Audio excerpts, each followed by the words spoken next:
in an incredibly busy world. The pace of life is often frantic, our minds are always busy, and we're always doing something. So with that in mind, I'd like you just to take a moment to think, when did you last take any time to do nothing? Just 10 minutes, undisturbed. And when I say nothing, I do mean nothing. So that's no emailing, texting, no internet, no TV, no chatting, no eating, no reading. Not even sitting there reminiscing about the past or planning for the future. Simply doing nothing. I see a lot of very blank faces. My thinking is probably have to go a long way back. And this is an extraordinary thing, right? We're talking about our mind. The mind, our most valuable and precious resource through which we experience every single moment of our life. The mind that we rely upon to be happy, content, emotionally stable as individuals, and at the same time to be kind and thoughtful and considerate in our relationships with others. This is the same mind that we depend upon to be focused, creative, spontaneous, and to perform at our very best in everything that we do. And yet, we don't take any time out to look after it. In fact, we spend more time looking after our cars, our clothes, and our hair than we... Okay, maybe not our hair, but you see where I'm going. The result, of course, is that we get stressed. You know, the mind whizzes away like a washing machine going round and round, lots of difficult, confusing emotions. And we don't really kind of know how to deal with that. And the sad fact is that we are so distracted that we're no longer present in the world in which we live. We miss out on the things that are most important to us. And the crazy thing is that everybody just assumes, well, that's the way life is, so we just kind of got to get on with it. But that's really not how it has to be. So I was about 11 when I went along to my first meditation class. And trust me, it had all the stereotypes that you can imagine, the sitting cross-legged on the floor, the incense, the herbal tea, the vegetarians, the whole deal. But my mum was going and I was intrigued, so I went along with her. I'd also seen a few kung fu movies, and secretly I kind of thought I might be able to learn how to fly, but I was very young at the time, you know. Now, as I was there, you know, I guess like a lot of people, I assumed that it was just an aspirin for the mind. You get stressed, you do some meditation. I hadn't really thought that it could be sort of preventative in nature. Until I was about sort of 20, when a number of things happened in my life in quite quick succession. Really serious things, which just flipped my life upside down. And all of a sudden, I was inundated with thoughts, inundated with difficult emotions that I didn't know how to cope with. Every time I sort of pushed one down, another one would just sort of pop back up again. It was a really very stressful time. I guess we all deal with stress in different ways. Some people will bury themselves in work, grateful for the distraction. Others will turn to their friends, their family, looking for support. Some people hit the bottle, start taking medication. My own way of dealing with it was to become a monk.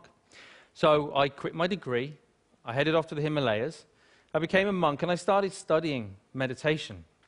People often ask me, you know, what I learned from that time. Well, obviously it changed things, you know. Let's face it, becoming a celibate monk is going to change a number of things. But it was more than that. You know, it taught me, it gave me a greater appreciation and understanding for the present moment.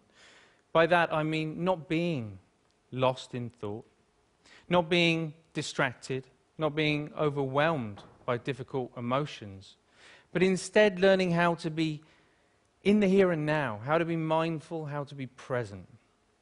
I think the present moment is so underrated. It sounds so ordinary, and yet we spend so little time in the present moment that it's anything but ordinary.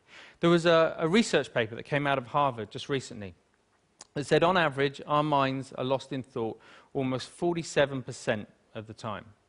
47%.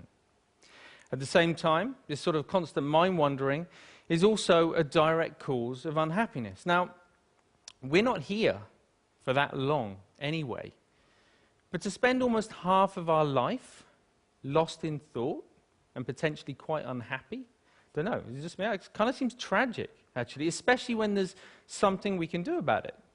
When there's a positive, practical, achievable, scientifically proven technique which allows our mind to be more healthy, to be more mindful, and less distracted. And the beauty of it is that even though it kind of need only take about 10 minutes a day, it impacts our entire life. But we need to know how to do it. We need an exercise, we need a framework to learn how to be more mindful. That's essentially what meditation is. It's familiarizing ourselves with the present moment. But we also need to know how to approach it in the right way, to get the best from it. And that's what these are for, in case you've been wondering. Because most people assume that meditation is all about sort of stopping thoughts, getting rid of emotions, somehow controlling the mind. But actually it's quite different from that. It's more about sort of stepping back, sort of seeing the thought clearly, witnessing it coming and going, emotions coming and going without judgment, but with a relaxed, focused mind. So for example, right now, if I focus too much on the balls, then there's no way that I can relax and talk to you at the same time. Equally, if I relax too much talking to you, then there's no way I can focus on the balls. I'm going to drop them. Now in life and in meditation, there'll be times when the focus becomes a little bit too intense and life starts to feel a bit like this. It's a very uncomfortable way to live life when we get this tight and stressed. At other times, we might take our foot off the gas a little bit too much, and things just become a little bit like this. And of course, in meditation, we can end up falling asleep. So we're looking for a balance of focused relaxation where we can allow thoughts to come and go without all the usual involvement. Now, what usually happens when we're learning to be mindful is that we get distracted by a thought. Let's say this is an anxious thought. So everything's going fine, and then we see the anxious thought, and it's like, oh, didn't realize I was worried about that. You go back to it, repeat it. Oh, I am worried. Oh, I really am worried. Wow, there's so much anxiety. And before we know it, right, we're anxious about feeling anxious. You know, this is crazy. We do this all the time, even on an everyday kind of level. If you think about the last time, I don't know, you had a wobbly tooth. You know it's wobbly, and you know that it hurts. But what do every 20, 30 seconds? I don't know. It does hurt. And we reinforce the storyline, right? And we just keep telling ourselves. And we do it all the time, and it's only in learning to watch the mind in this way that we can start to let go of those storylines and patterns of mind. But when you sit down and you watch the mind in this way, you might see many different patterns. You might find a mind that's really sort of restless and the whole time. You know, don't be surprised if you feel a bit agitated in your body when you sit down to do nothing and your mind feels like that.